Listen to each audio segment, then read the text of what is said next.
Bem-vindos a Matosinhos à Volta da Mesa. Connosco hoje está a doutora Ágata Carvalho, que trabalha numa área muito importante, muito pouco conhecida, mas que de facto deve despertar a nossa curiosidade e sobretudo a nossa atenção para os demais.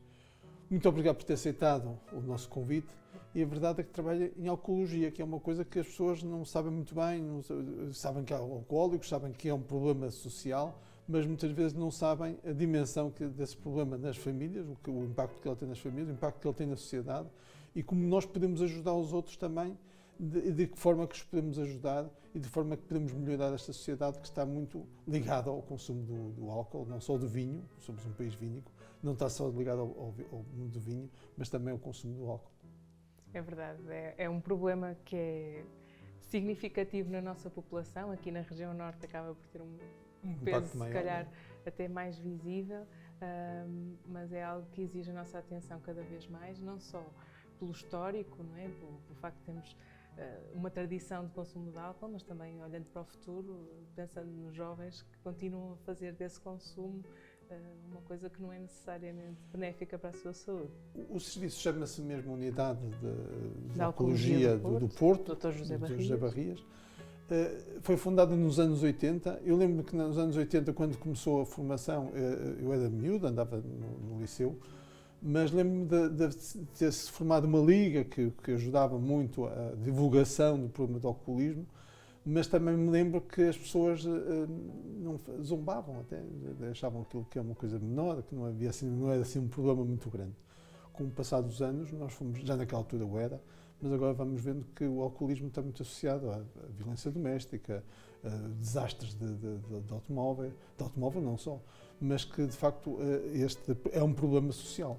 É um problema social e clínico também, mas muitas vezes pensamos mais na questão clínica, mas a verdade é que, além de um problema de saúde individual, é um problema de saúde da comunidade também, porque afeta a pessoa ao nível das suas relações interfamiliares, ao nível da sua relação profissional, e ao nível social, com problemas de violência doméstica, com o impacto que tem nas crianças, nos filhos, por aí fora. É um problema multidimensional e que, infelizmente, continua longe de estar resolvido.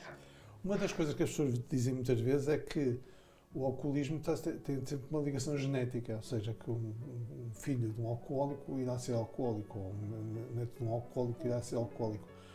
Algum estudo comprova isso ou é mais, ou mais a prática, mais o ver, mais o... Tem sobretudo a ver com o contexto, não é? Pode haver aqui alguns fatores individuais que promovam uma predisposição para a adição, seja do álcool, seja de outras substâncias, mas a convivência e os hábitos vão ser, se calhar, o fator determinante na dependência no futuro, não é? Lembro-me das histórias que nos contam os nossos avós, não é? Das sopas de cavalo cansado que eram dadas às crianças para... A chupeta em vinho e açúcar também, não é? Para as crianças que são logo duas coisas erradas, o açúcar e o álcool. Mas o que é facto é que eles, pelo menos transitoriamente, se calhar ficavam sossegados e isso acabava por incentivar. Não há dúvida nenhuma que ficavam sossegados, não é? Se bem que o açúcar também pode ser um estimulante e o álcool também, não é? Tudo depende muito da dose e da forma como ele é administrado. Podemos ajudar para mudar um bocadinho esta ideia de que o álcool é festa, não é? Porque é sempre esta associação, não é? Que o álcool é festa. Aliás, para muito contribuiu isso, embora como cristão possa dizer que foi Jesus Cristo quando fez a aliança entre vinho e o pão. O pão é saudável, mas o vinho, em exagero, não é saudável. Ou seja, mas de facto normalizou ou criou uma tradição que hoje é difícil de nós cortar. Desmontar. Não é? Na verdade, a questão é que tudo pode ser saudável desde que nós consigamos adotar um comportamento ajustado e equilibrado. O álcool, sendo um tóxico, vai sempre causar dano, não é? E nas pessoas que são predisponíveis para ter adição, este consumo vai aumentando ao ponto de causar alterações em uma série de níveis orgânicos e não só, não é? Como podemos falar. Depois há aquele mito que, por exemplo, a cerveja sem álcool, as bebidas sem álcool, como agora também há um gin já sem álcool, não há problema nenhum. Mas a verdade é que eles são estimulantes, não é? Porque uma pessoa que bebe uma cerveja sem álcool apetece-lhe depois uma cerveja com álcool. E há sempre um gin sem álcool apetece-lhe um gin com álcool. E há sempre uma quantidade marginal de álcool. E, a meu ver, a forma de desmontar isto é informar, esclarecer as pessoas no sentido de compreenderem qual é o dano que o álcool traz e ver isto mais pela positiva. Se calhar é importante tentarmos perceber o que é que nós vamos buscar à festa que nos deixa bem. Será que é o álcool? Será que é a comida?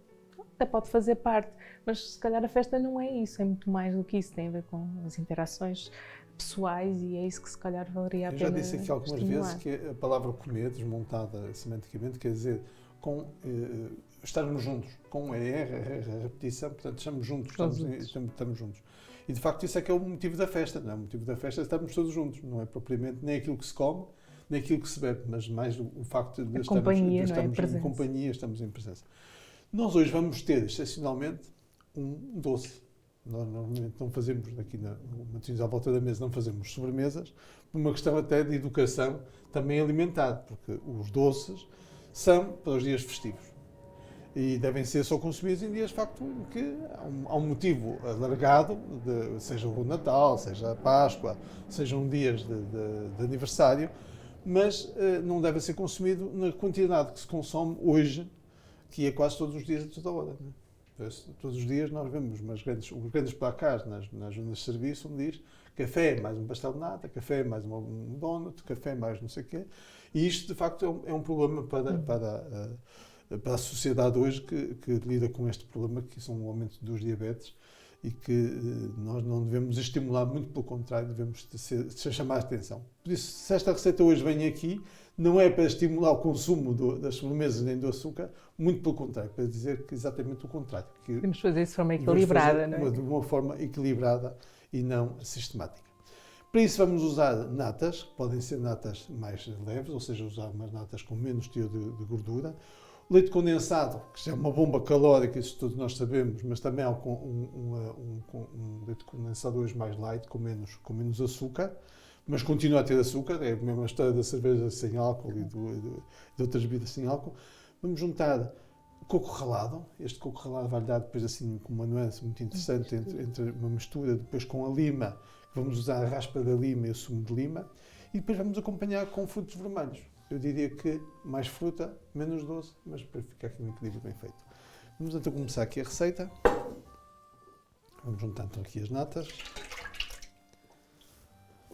Vamos juntar aqui o leite condensado. Isto não tem muita sabedoria, a não ser deixar isto bater tudo durante 10 minutos. E isso que nós vamos fazer agora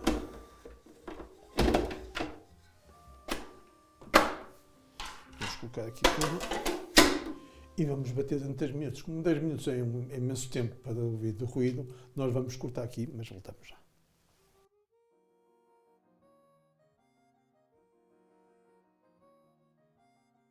Então agora vamos acrescentar aqui o sumo de lima e a raspa da lima e o coco ralado. Ainda existe um certo estigma em relação ao alcoolismo, não é? Porque normalmente as pessoas acham sempre que os outros é que são, não é? Uhum. E eles nunca o são, não é? Isso é todo um trabalho que é preciso desconstruir. Porque é difícil muitas vezes vermos ao espelho de uma forma isenta aquilo que se está a passar e é mais fácil nós apercebermos disso pelos olhos dos outros. Às vezes leva algum tempo as pessoas perceberem que precisam de pedir ajuda e que precisam de receber essa ajuda. Muitas vezes nem a chegam a pedir. Pois, muitas vezes esse é o problema. Como é que as pessoas vão ter a unidade de alcoolismo? São encaminhadas pelos médicos? São elas próprias que se predispõem a ir? De todas as formas. Temos muitos pacientes que nos são encaminhados diretamente pelos médicos de família, por outros médicos que os seguem em contexto hospitalar, mas também podem ser referenciados por outros técnicos, assistentes sociais, psicólogos, técnicos de reinserção social, ou até mesmo os familiares ou a própria pessoa, se entender que precisa dessa ajuda, pode vir ter connosco e solicitar isso, seja por e-mail, por telefone, presencialmente, isso pode motivar a primeira consulta. Acha que nós devemos interferir ou quando temos algum familiar, alguma pessoa amiga, devemos intervir com essa pessoa? A resposta rápida é sim, devemos sempre intervir. A questão está muitas vezes na forma como o devemos fazer. E às vezes a forma como intervimos pode não ser lida da melhor maneira pela pessoa que precisa dessa ajuda. É importante... Precisamos ganhar a confiança dela, precisamos saber fazer até isso, ao ponto até que ponto é que podemos de facto intervir, não é? Até para não gerar uma resposta defensiva, não é? Porque se formos muito agressivos na maneira como oferecemos a nossa ajuda, podemos gerar uma resposta defensiva da pessoa dizer de imediato: não, eu não tenho nada disso, eu não sou como essas pessoas, eu não preciso de ajuda. Que é o que normalmente acontece, não é? Se não for feito da forma certa, sim. Mas muitas vezes são as próprias pessoas que reconhecem que têm um problema e que precisam de ajuda, sentem essa dificuldade, mesmo que ninguém lhes tenha apontado o dedo. Agora, não é de maneira alguma a forma mais frequente dos pacientes nos aparecerem. Normalmente aparecem-nos quando já houve um problema que que os motivou aí. O que é, se se pode dizer, normal em termos de álcool? Ou seja, uma pessoa que beba uma vez por semana, 2 vezes por semana, 3 vezes por semana, todos os dias, como é que se pode medir? O álcool é sempre uma substância tóxica para o nosso organismo, portanto, nós não precisamos de álcool para termos uma alimentação saudável. Portanto, em termos de saúde global, eu diria 0. Agora, isso não é a mesma coisa que dizer que todo o consumo de álcool vai ser prejudicial de uma forma impactante no global das pessoas. Na verdade, aquilo que está preconizado pela Organização Mundial da Saúde é que se houver consumo no caso do homem, 2 unidades de bebida padrão, que corresponde grosseiramente a um copo de vinho, um copo de whisky, um copo de vinho do Porto, que têm tamanhos diferentes e, portanto, vão, grosso modo, ser a mesma quantidade de álcool. Portanto, 2 unidades de bebida padrão por dia, durante 5 dias da semana, em que 2 dias não há nenhum consumo. Isso será, se quisermos, o limiar máximo. Na verdade, se bem que os copos, por acaso não estávamos a ver lá em casa uma coisa muito engraçada, que os copos dos anos 20, 30 eram bem mais pequenos do que são hoje, não é? E por isso, quando se diz 2 copos de vinho, as pessoas às vezes esquecem-se que o tamanho dos copos também evoluiu para que se pudessem cheirar, não é? E saborear, mas não é para se poder, não é para se encher mais, não é? E isso às vezes também leva-nos a esta conclusão. Mas a verdade é que é um problema social, é um problema que afeta muita gente e que nós temos, enquanto sociedade, de chamar a atenção para ele.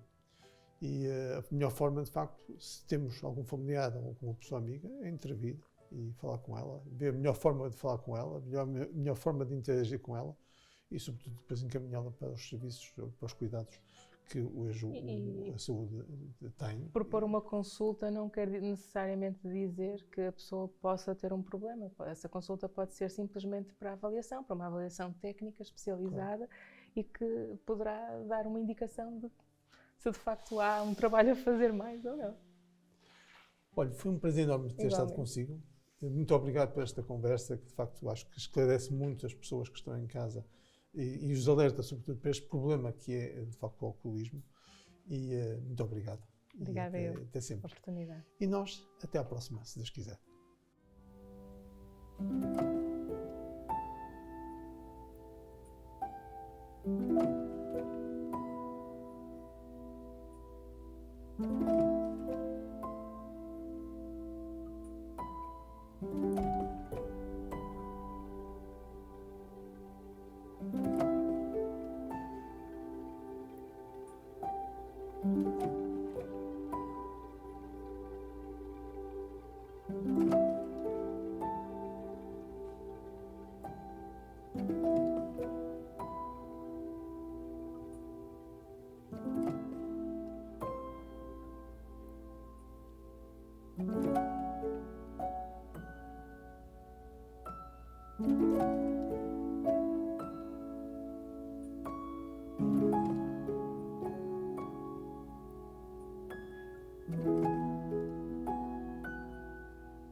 Obrigada.